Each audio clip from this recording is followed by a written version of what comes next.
নমস্কার, আমার হেসেল সঙ্গীতা চক্রবর্তী। দেখো আমি আজকে কচু পাতা নিয়ে নিয়েছি, অনেকগুলো কচু পাতা নিয়ে নিয়েছি, 5-6টা।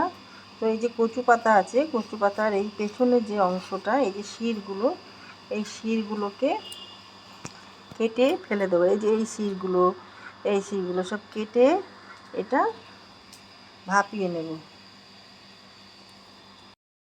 দেখো কচুর মধ্যে থেকে এই ডাঁটিগুলো মা বের করলো। এইগুলো খেলে গলা চুলকবে। আর এই হচ্ছে শাক, এই যে এই পাতাগুলো ছিঁড়ে ওগুলো বের করে নিয়েছে। এবার এগুলোকে সেদ্ধ করব। দেখো জল গরম করতে দিয়ে দিয়েছি, আর এর মধ্যে কচু পাতাগুলো কেটে দিয়ে দিলাম। খুব কুচি কুচি করিনি।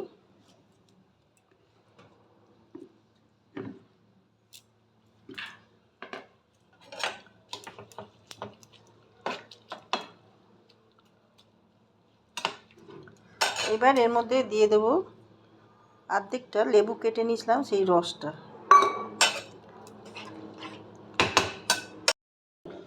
দিয়ে দেবো। অল্প করে একটুখানি নুন,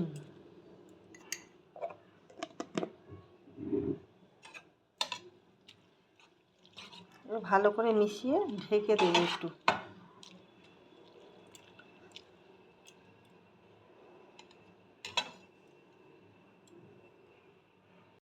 আমি এই কচু পাতাটা, দেখো দুটো কাঁচা লঙ্কা নিয়েছি, 4টে রসুন, কিছুটা নারকোল।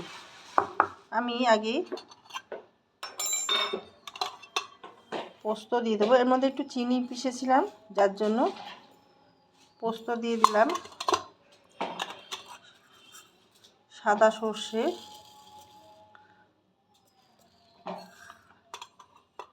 এটা আমি পরিমাণ বুঝে দিলাম 1 চামচ করে। এগুলো আগে পিষে নেব, মানে গুঁড়িয়ে নেব। এটা কিছুটা কালো সর্ষে দিয়ে দিলাম, সব 1 চামচ করে। দেখো গুঁড়ো করা আমার হয়ে গেছে।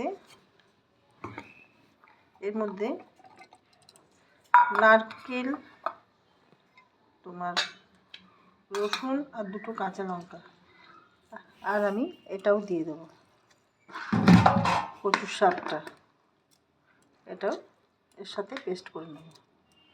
দিয়ে দেবো অল্প একটু জল। আমি ওই প্যানটা পরিষ্কার করে বসিয়ে দিলাম গ্যাসে। এবার দিয়ে দেবো সর্ষের তেল,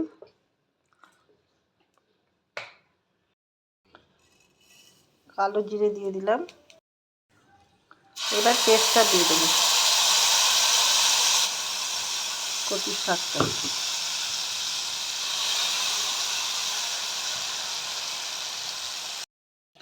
দিয়ে দেবো হলুদ, পরিমাণ বুঝে আমি নুন দিয়ে দিচ্ছি।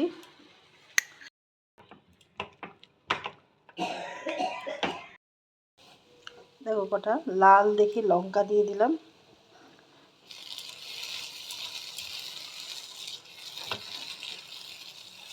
এটা একটু ভাজা ভাজা হবে।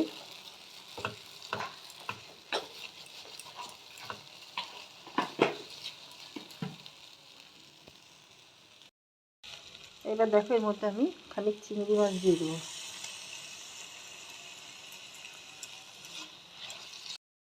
দেখো এর মধ্যে এখন আমি লেবুর রস দিয়ে দিলাম। যতটা শাক নেবে সেই পরিমাণ বুঝে তোমরা লেবুর রসটা দেবে। আমি ফোটানোর সময়ও দিয়েছি লেবুর রস, দারুণ খেতে হয় এই রেসিপিটা। দারুণ। রান্নাটা আমার হয়ে গেছে। আমি এর উপর দিয়ে কাঁচা সর্ষের তেল দিয়ে দেবো, একটু বেশি করে দিলাম, দারুণ লাগবে খেতে।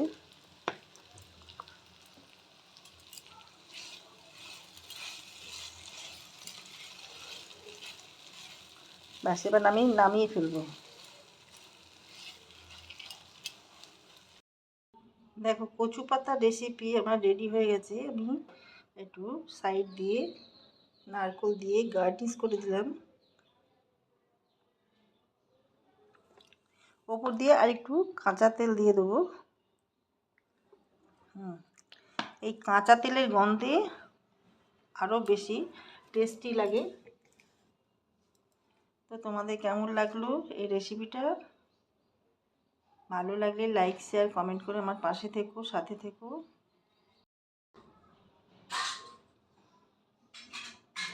যারা ইউটিউব থেকে দেখছো তারা আমার চ্যানেলটা সাবস্ক্রাইব করে দিও। যারা ফেসবুক থেকে দেখছো ফেসবুক পেজটা আমার ফলো করে নিও।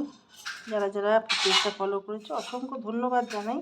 তোমাদের এই রেসিপিটা কেমন লাগলো জানাতে ভুলো না। সাথে থেকো, পাশে থেকো। ভিডিওটা এখানেই রাখলাম। সবাই ভালো থেকো। Thank you.